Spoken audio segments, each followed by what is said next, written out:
Now, how do you convince children to eat more healthily? In London, we have a particular problem with childhood obesity. More than a fifth of children here are obese or overweight by the time they start school. One way of reducing the problem might be to help children connect with the food they eat.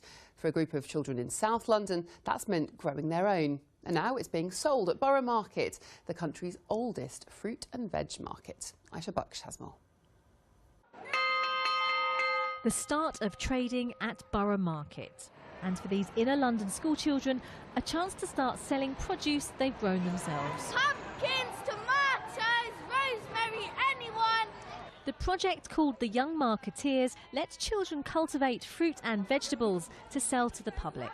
It allows children to follow the process of cultivating fruit and vegetable from the seed to market stall. It's really fun selling things here, and I'd love to get some more customers. Been growing sunflowers, chives, mint, and we growed all of these fruit and veggies all by ourselves. We're going to be saving something. And at the nearby Charles Dickens School in Southwark, pupils have just finished harvesting their hard work. And some say it's encouraged them to eat better too. It made me eat more because I know that it's from... I know that I've grown it. We've been growing these and then we eat them here as well. Sometimes we grow them and then they cook it.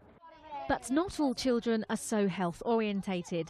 According to government figures, 22% of 4 to 5-year-olds in London are considered to be overweight or clinically obese. And for 10 to 11-year-olds, that goes up to 38%.